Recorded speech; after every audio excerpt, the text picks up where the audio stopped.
कृषी उत्पन्न बाजार समितीचे माजी उपसभापती विश्वास नागरे हे सामाजिक, धार्मिक आणि लोककल्याणकारी कार्यामध्ये नेहमीच अग्रस्थानी राहिले आहेत.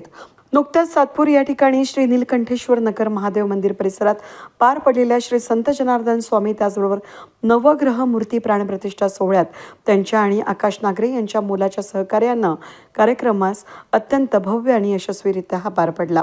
श्री संत सद्गुरू जनार्दन स्वामी मौनगिरी महाराज यांच्या पावन उपस्थितीनं उजळलेल्या या सोहळ्याचं आयोजन 23 ते 26 नोव्हेंबर दरम्यान करण्यात आलं.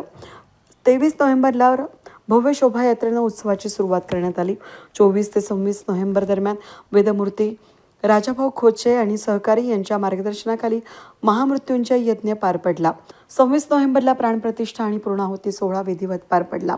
या प्रसंगी श्री सूरसम्राट स्वामी संतोषगिरीजी महाराज यांनी नवग्रह कथांचं प्रभावी निरूपण करत भाविकांच्या भक्तिभावाला उभारी दिली. सोहळ्याला श्री 1008 महामंडलेश्वर स्वामी शिवगिरीजी महाराज, परमपूज्य स्वामी श्रवणगिरीजी महाराज, परमपूज्य स्वामी जयरामगिरीजी महाराज आणि परमपूज्य स्वामी रमणगिरीजी महाराज यांच्या उपस्थितीनं पावनता प्राप्त झाली.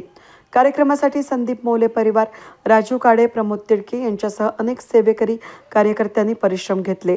ज्येष्ठ समाजसेवक विश्वास आप्पा नागरे, आकाश नागरे आणि विश्वास नागरे यांच्या विशेष सहकार्यामुळे आणि सहभागामुळे आयोजन अधिक यशस्वी झालं. समारोपाच्या दिवशी महाप्रसादाचं आयोजन करण्यात आलं. त्याचबरोबर सोहळ्यात योगदान देणाऱ्या मान्यवरांचा सत्कार करून त्यांना सन्मानित करण्यात आलं. वेद न्यूजसाठी प्रतिनिधी कमलाकर तिवडे, सातपूर.